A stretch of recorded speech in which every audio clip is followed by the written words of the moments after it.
On vous a menti. Ce monde ne récompense pas la gentillesse. Il l'exploite. On vous a appris que faire le bien finirait par payer. Que l'honnêteté, la loyauté, la douceur seraient tôt ou tard récompensées. Mais vous le sentez, même si vous ne voulez pas l'admettre. La réalité ne fonctionne pas comme ça. Vous avez tendu la main. Vous avez été trahi. Vous êtes resté calme. On vous a ignoré. Vous avez fait ce qu'il fallait et vous n'en avez tiré que du mépris. Posez-vous cette question, qu'est-ce que ça vous a réellement apporté?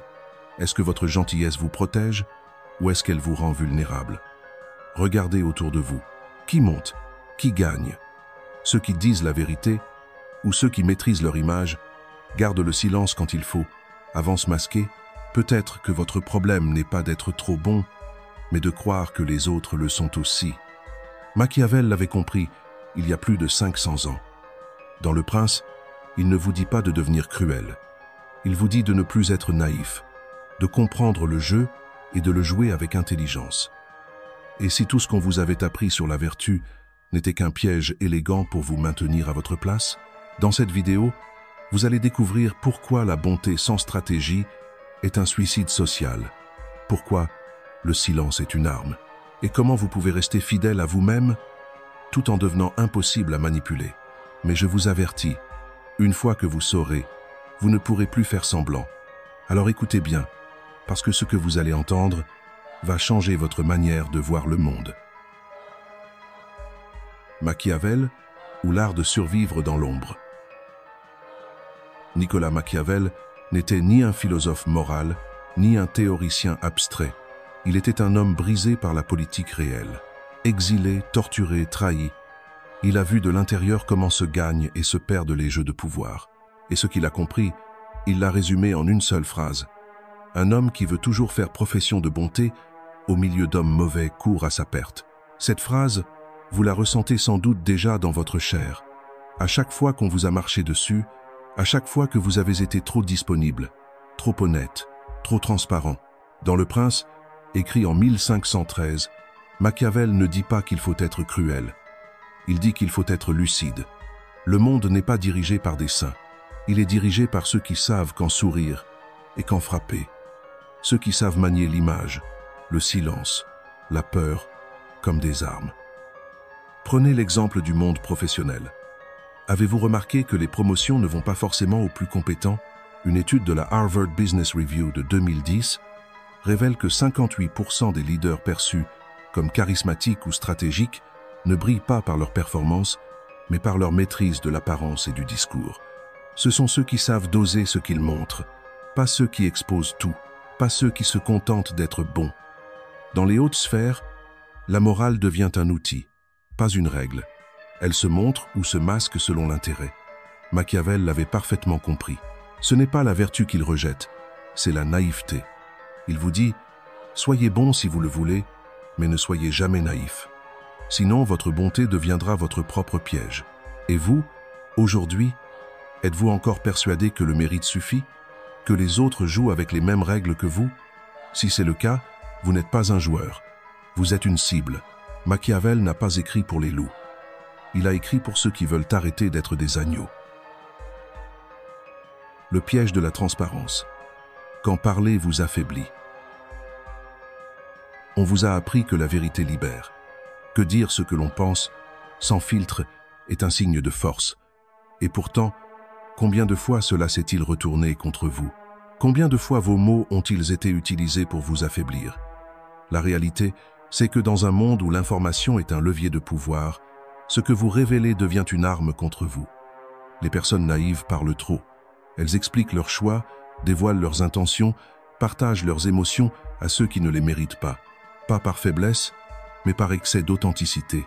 Pourtant, la vérité n'est pas toujours un outil de libération. Elle est parfois un acte de soumission. Celui qui se justifie, sans qu'on le lui demande, annonce sa position de faiblesse. Regardez ceux qui dominent réellement. Les grands stratèges, les figures d'autorité, ce sont rarement ceux qui s'exposent sans filtre. Ce sont ceux qui parlent peu, mais toujours avec précision, ceux dont on ne sait jamais ce qu'ils pensent exactement. Prenez l'exemple de Steve Jobs. En 1996, il cache le retour d'Apple dans ses mains en rachetant Next. Il n'annonce rien, il ne commente rien, il agit. Et lorsqu'il réapparaît publiquement, il est en position de force, non parce qu'il a tout dit, mais parce qu'il a su maîtriser le silence. Machiavel l'avait anticipé depuis longtemps.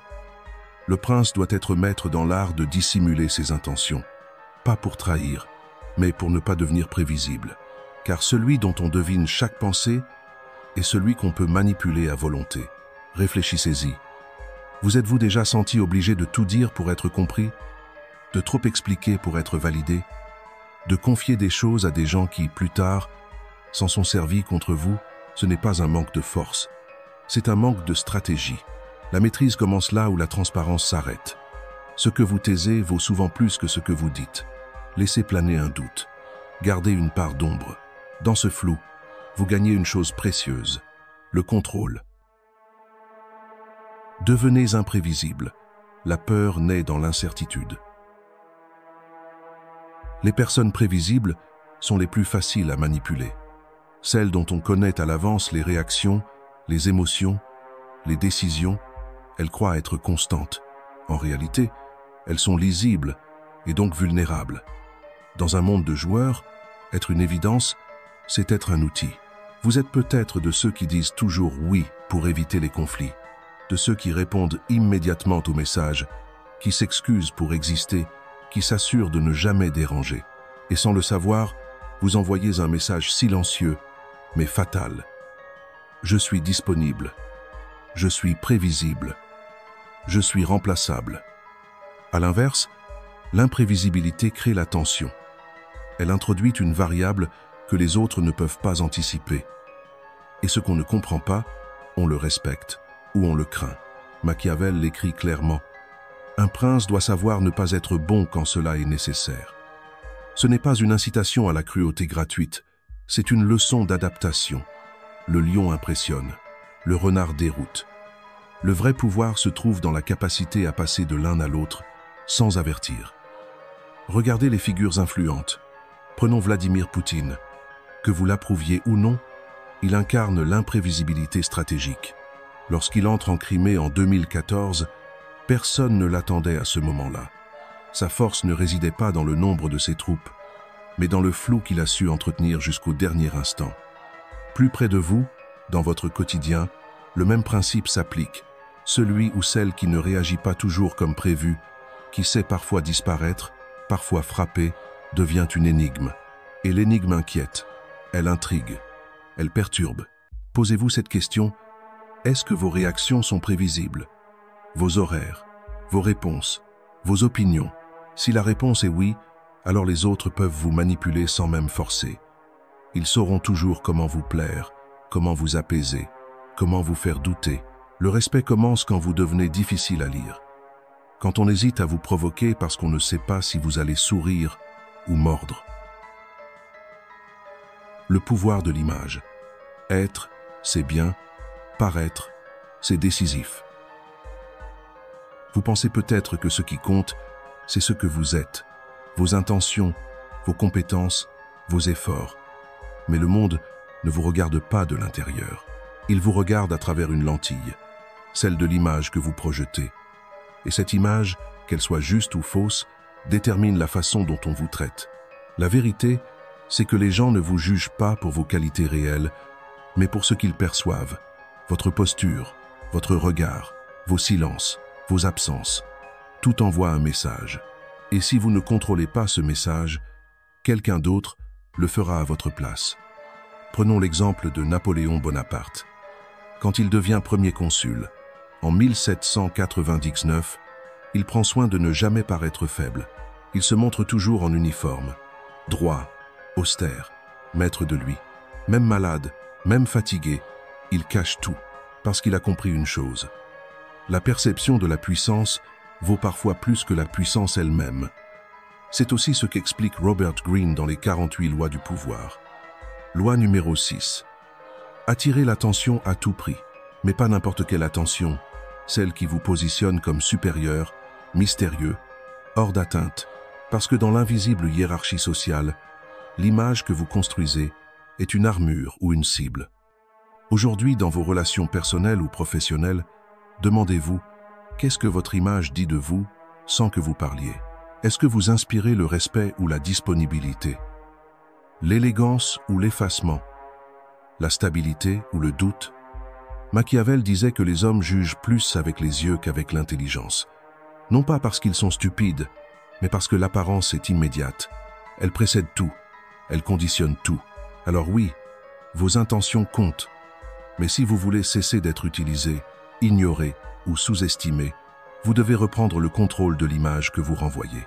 Pas en vous inventant un personnage, mais en sculptant ce que vous êtes déjà, avec précision, silence et autorité. Vous l'avez compris, ce n'est pas la bonté qui vous trahit, c'est l'absence de stratégie. Dans un monde où les apparences dominent la réalité, où la parole peut devenir une faiblesse, et où la transparence vous expose plus qu'elle ne vous protège, continuer à jouer sans masque, sans recul, sans maîtrise, c'est offrir sa gorge au couteau. Machiavel n'a jamais dit qu'il fallait devenir cruel. Il a dit qu'il fallait ouvrir les yeux, que celui qui refuse de voir la nature humaine telle qu'elle est sera toujours victime de ceux qui la comprennent mieux que lui. Alors posez-vous cette question, une dernière fois.